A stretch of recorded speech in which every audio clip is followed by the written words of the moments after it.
So the component details. So this is the supervisor module on the 9710. Now I'm comparing here to the supervisor on the 9500. So the thing is that customers, as I talked about with mega data centers, customers are, and I have multiple customers, a lot of customers in this boat that are actually deploying the very large SANs, and they're looking for very high scalability. And the supervisor engine allows us to sort of address that need. What we're doing is we're providing for 4x the memory on the supervisor, 4x the number of cores compared to the supervisor on the 9500. We're providing for 30% more clock speed and 64-bit instruction that supervisor is capable of. So again, providing for that, in terms of, let's say, where does scalability become important? It's like when customers are trying to do F-loggies, the number of devices that you connect into your network, and then you have these F-loggies and so on. The supervisor engine really plays to that and allows us to address scalability. So today we are introducing the supervisor, and we will be working to increase the scalability numbers going forward with such a platform.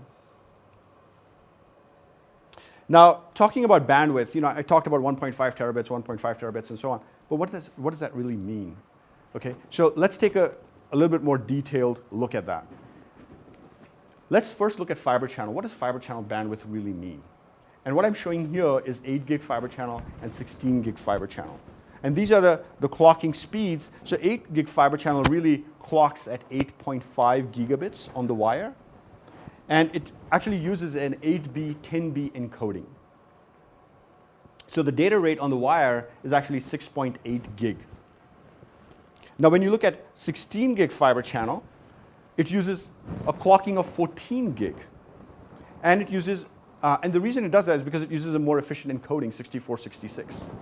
So the clocking speed is 14 gig, so the data rate is 13.6. So it's times 2 of the 6.8. So when you went from 8 gig to 16 gig, your data rate doubled from 6.8 gig to 13.6 gig. You made it more optimum encoding, so the clocking on the wire was actually 14 gig, not 16 gig or 17 gig. So in fact, when we say 16 gig fiber channel, there's actually no 16 gig anywhere. There's no 16 gig on the wire, there's no 16 gig data rate, but we call it 16 gig fiber channel. Oh, but you're not arguing we should call it Gen 5. I'm not arguing at all.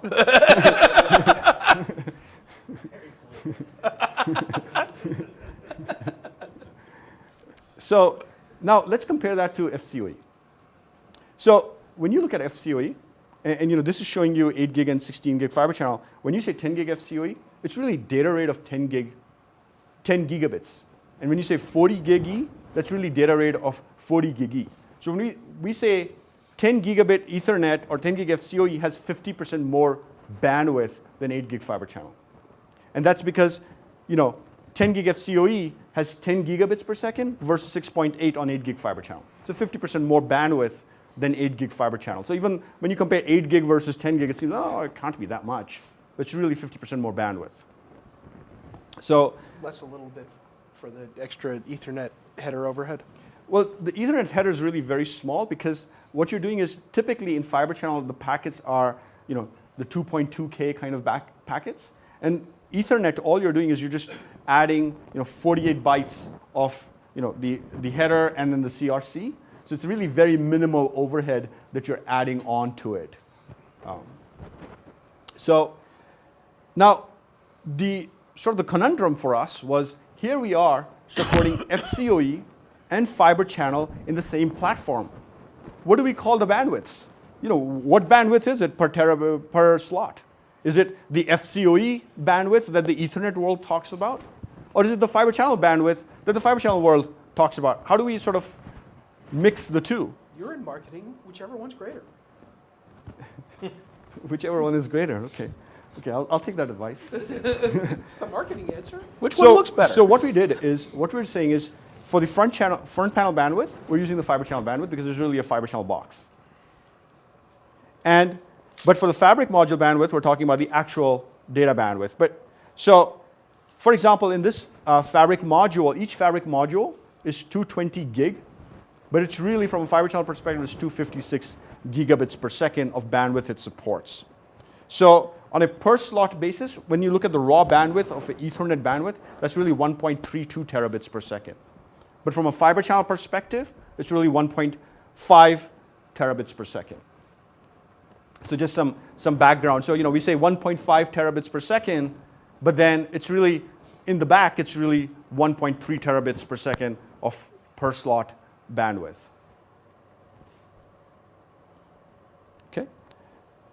It'll show, if you're monitoring trending, stuff like that, it'll show the actual usage, not the fake usage, right? No, we'll report the fiber channel numbers, right? I mean, because this is fiber channel bandwidth. Okay. So this is showing for a customer that's running a line rate. So customers deployed 48 ports of 16 gig fiber channel per slot. They deploy 3 fabric modules to get full line rate through that, 768 gigabits per second.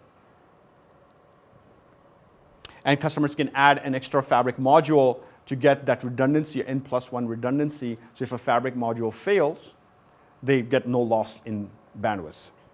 Do you have any kind of dedicated mode that you offer so that each, like where it shuts down the other 3 or 6 ports nearby to get the full line rate on the ASIC, or you just have to keep buying more fabric cards?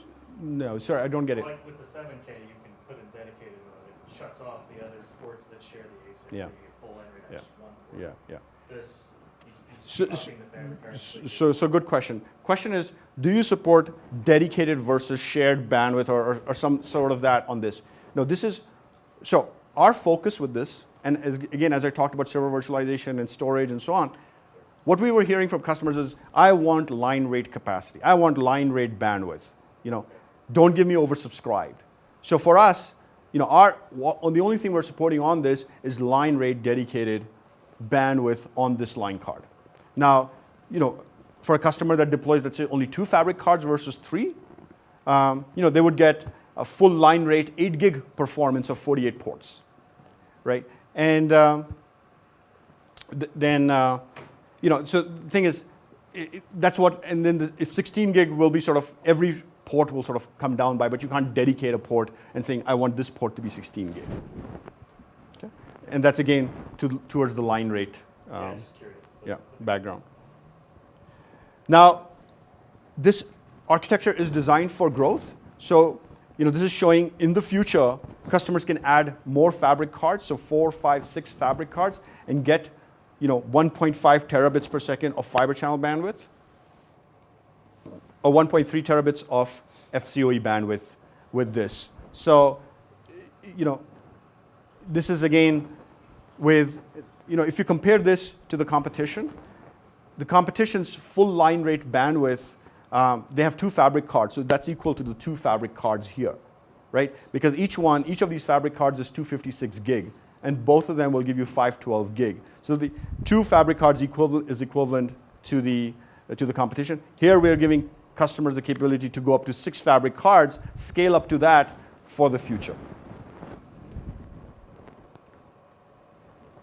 We have the line card, and on this line card we're supporting 8 gig fiber. We're supporting 16 gig fiber channel, and also the previous generations. We're also supporting 10 gig fiber channel on all the ports, and we're supporting clocking of 10 gigabit Ethernet clocking on these ports. So if, let's say, a customer is going across a WAN or so on, and they're renting a pipe that's Ethernet clocked, they can run the fiber channel packets with Ethernet clocking. So we provide for that today on the 9500, and we're continuing to do that on this.